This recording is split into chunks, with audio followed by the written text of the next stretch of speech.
संसार सर्जनार प्रथम कार्य। परीक्षित पचारती सुक मुने चाही कि रूपरे ब्रह्मा विष्णु पूजिले तही। बोलती जे सुक मुनि भागवत रस शुण तोई परीक्षा हो ग्रंथ हरिवंश। अभय भुवने छंती प्रभु रघुनाथ कमलांकु घेनी लीला करती अनंत। एकांत विचार कले देव मधुहारी संसारे करिबा केने काहीं अवतरी।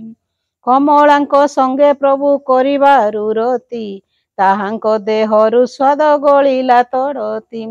सेही स्वाद उपजित होइला कुमारी धराधामे होइला जान सेहु आदि नारी।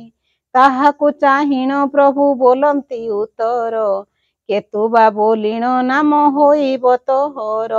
कमलांकु छाड़ी से तांको कोल कले ब्रह्मा अंगकु नेइण अध अंगे देले। जोनि तो नाही ताहार नगला अंडज कनिष्ठ अंगुली निखेचिरु देवराज। सेही अधम अंगरे जोनि बाट देला द्वादश अंगुली तेहि हृदय को गला। हृदय मध्यरे जे कमला शिशु मुनि से मृणाल पाइला जे कमला रसना। अव्यय पुरुष सेहु ताकु रति कला सेहि बीर्य अधमरे उदरे रहिला।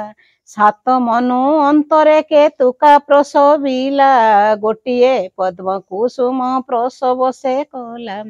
केतुका जे नारायण पद्म देखाइला ताहा देखी नारायण संतुष्ट होइला। श्री विष्णु को देखिले तही पुरुष एक अछि ताहार पंचवदन तीनि चक्षु दिशी। देखिण केतुका ताकु नेला कूल कले पुत्र को घेनिण सेहु आनंदे रहिले। आपणे नारायण जे विनाचर पुणी संसार पाई ब्रह्मा को कले क जनम। आत्मालय करी बसिले क नारायण नाभि भितरु पद्मनाभ करिले जे जन्म। 84 काठी गभीर जलु हेला जन्म विष्णु को नाभिरु पद्म गच्छ उत्पन्न। अंगन्यास नाड़ परे पद्म विकसिला केशर भीतरे एक पुरुष जन्मिला। देखिण श्री कृष्ण बड़ आनंदित हेले पद्म जोनि ब्रह्मा बोली तार नाम देले। से ब्रह्म पुरुष तांकु ब्रह्मा पद देई चारि गोटी वेद मंत्र ताहा कही कही। श्री कृष्ण बोहिले तुही हुओ वेदपति सचराचर भियाण करहु तड़ती। ब्रह्मा रुद्र दुही कुही डाकिण बोइले सृष्टिर भियाण तुम्भे करती भले। से ब्रह्म पुरुष तेणु सृष्टि भियाइबु संसार रचना करी पालन करिबु। तुही ब्रह्म पुरुष तो वाक्य हेउ सिद्धि जुग भस्याकु तर हेउ परं बुद्धि। दुई पुत्रे जाई एबे संसार भियाओ बाहर होइण गले कृष्ण बेनी पुओ। प्रलय काल रे ब्रह्मा सर्जिबाकु गला महाजल देखिण से ताटका होइला। भुवन नागे कछि शंख नामे गिरी सेई शंख गिरी कुसिना अछइया बोरी।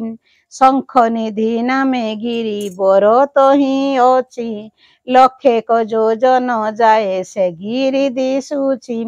तही परे ब्रह्मा रुद्र चाहिण देखिले महाजल देखी करी ताटका होइले। देखिले से जलमय अन्य नाही किछि नाही संसार करिब ईश्वर को पूछी।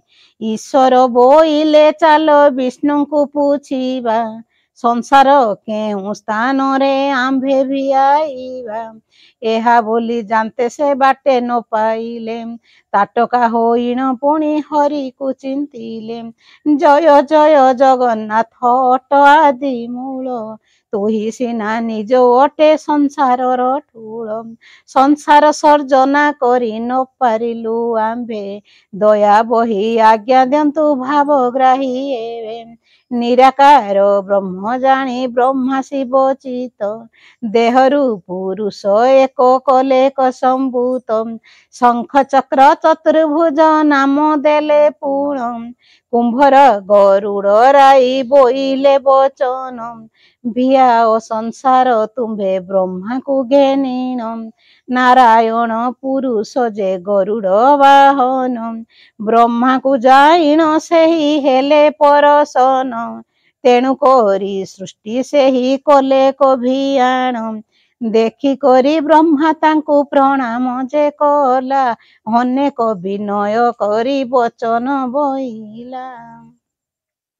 ଏ ସଂସାରେ ଜୟମୟ କି କରିବି ମୁହିଁ। ଏ ସଂସାରେ ଆଜ୍ଞା ମତେ ଦିଅ ଭାବଗ୍ରାହୀ। ଶ୍ରୀକୃଷ୍ଣ ବୋଲାଇ ବସି ଗରୁଡ଼ ପିଠିରେ। କେତେ ଦୂର ଅଛି ଜଳ କରିବା ଗୋ ସ୍ଥିର। ବସି କରି ତିନି ଜଣ କରନ୍ତି ବିଚାର। ନ ପାଇଲେ ସେ ଜଳର ଆଦି ଅନ୍ତ କୂଳ। ଭ୍ରମିଣ ଦେଖିଲେ ଜଳ ବହୁତ ବିଶାଳ। ପୁଣି ଆସି ମିଳିଲେ ସେ ଶଙ୍ଖଗିରି ଠାର।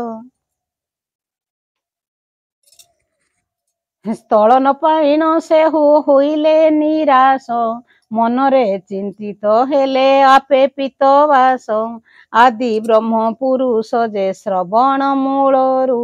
ମଳି ପୋଛି ଜାତ କଲେ ପୁତ୍ର ଶରୀରରୁ। ସେ ଦୁହିଁଙ୍କର ନାମ ମଧୁ ଯେ କୈଟଭ। ଦୁର୍ଦାନ୍ତ ପୁରୁଷେ ସେହୁ ଅସୁର ସ୍ୱଭାବ। ବ୍ରହ୍ମା ବିଷ୍ଣୁ ଶିବ ଅଛନ୍ତି ଶଙ୍ଖେ ନାମେ ଗିରି। ମଧୁ କୈଟଭ ଆସନ୍ତି ଜଳେ ଅବତାରି। ଯେମନ୍ତ କି ଚାଲୁଅଛି ଜଳେ ହଂସ ପନ୍ତି। ତେମନ୍ତ ହୋଇ ମିଳିଲେ ଶଙ୍ଖଗିରି କତି। ଭୟ କଲେ ସେ ଦୁହିଁଙ୍କୁ ଦେଖି ବ୍ରହ୍ମା ଶିବ। ଆପଣେ ଯେ ଓଗାଳିଲେ ଯାଇ ବାସୁଦେବ। ବେନି ଭୁଜରେ ଧରିଣ ବେନି ଦୈତ୍ୟଙ୍କୁ। ଶ୍ରୀହରି ସଂହାର କଲେ ଫଟାଇଣ ବୁକୁ। ଆଶ୍ରିତ ସହସ୍ର କୋଟି ବାଉରଙ୍କ ବପୁ। ତାଙ୍କୁ ବଧ ନାମ ବହିଲେ କ ମଧୁରିପୁ। ଦାନବଙ୍କ ଶରୀରକୁ ବେନି କରେ ଧରି। ଅଛି ମାଂସ ଅସ୍ଥି ମାଂସକୁ ଏକତ୍ର କଲେ ଚକ୍ରଧାରୀ। କୁରାଳ ମାଟି ପରାୟ ବେନି କରେ ମେଞ୍ଚା। ଏକ ଖଣ୍ଡ ଖଣ୍ଡ କରି 7 ଖଣ୍ଡ ଛଞ୍ଚା। ଯତନ କରି ତାହାକୁ ଜଳରେ ମେଳିଲେ। 7 ଦୀପକୁ ତାହା ସେ ଉପାୟ ରଚିଲେ। ଅସୁର ମେଦ ଗଢ଼ିଲେ କରିଣ ସୁଠାମ। ତେଣୁ କରି ମେଦିନୀ ଯେ ହେଲା ତାର ନାମ। ତାହାକୁ ପେଲିଳ ନେଲେ ସେ ଗଭୀର ଜଳେ। ଟଳ ଟଳ ହୋଇ ସେଇ ଭାସିଲା ଅସ୍ଥିରେ। ତାହା ଦେଖି ବ୍ରହ୍ମା ମନେ ପାଇ ମୋର ରସ। ବିଚାର କରିଲେ ଏବେ କରିବୁ ମୁଁ କିସ। ପୁଣି ଆକର୍ଷି ଧରିବ ବୋଲି ଇଚ୍ଛା କଲେ। ଅସମ୍ଭାଳ ହୋଇ କରି ପୁଣି ସେ ଭାସିଲେ। ଧରୁ ଧରୁ ବ୍ରହ୍ମା ତୋହିଁ ହୋଇଗଲା ଅଣି। ତେଣୁ କରି ନାମ ତାର ହୋଇଲା ଧରଣୀ। ଯେବେ ହେ ଆୟତ ଯେହୁ ନହେଲା ବ୍ରହ୍ମାଣ୍ଡ। କୃପାନିତ ହୋଇ ବ୍ରହ୍ମା ଧରେ ବ୍ରହ୍ମ ଦଣ୍ଡ। ଆଣ୍ଠୁ ପଡ଼ିଣ ତହିଁରୁ ପବେ ଭାଙ୍ଗି ଗଲା। ସେହି ପବ ବ୍ରହ୍ମା ନିଜ କରରେ ଘେନିଲା। ଆକର୍ଷି ପୋତିଲା ତାହା ଜଳର ଭିତରେ। ତେବେ ଯାଇ ସେ ମେଦିନୀ ରହିଲା କସ୍ଥିରେ। ଦଳ କୁଶ ପତ କୋଟି ଯୋଜନ ଫୁଟିଲା। 14 କୋଟି ଯୋଜନ ଉପରେ ରହିଲା 21 କୋଟି ଜୁଣ ସ୍ଥାପିଏ ବିଧିରେ ଉପରେ 14 ଲୋକ 7 କୋଟି ତଳେ ଯେ ବଣ ବ୍ରହ୍ମାଣ୍ଡକୁ ଯେ ପୋତିଲାକ ବ୍ରହ୍ମା ତହିଁର ଉପରେ ରହେ ଗିରି ଶିଖା ନାମା ସେହି ଶଙ୍ଖ ଗିରି ହେଲା ତହିଁର ଉପର ସେହି ସିନା ହୋଇଲା କମ୍ ସ୍ୱର୍ଗ 7 ପୁର ସେ ମେରୁକୁ ଆଶ୍ରା କରି ରହେ 3 ପୁର ଏମନ୍ତ ଭାବରେ ସୃଷ୍ଟି ଭିଆଣ ତାଙ୍କର ପରୀକ୍ଷିତ ପଚାରଇ ସୁକ ମୁଖ ଚାହିଁ ତଳ 7 ଋପୁ ମନ୍ତ ଗୋସାଇଁ ସୁକମୁନି ଗୋଇ ବୋଇଲେ ଯେ ପାତାଳ ଭିଆଣ ତାହା ଶୁଣି ପାପ ମାନ ହୋଇବ ଦହନ ପାତାଳରେ ନାଗ ଲୋକ କୁର୍ମ ଲୋକ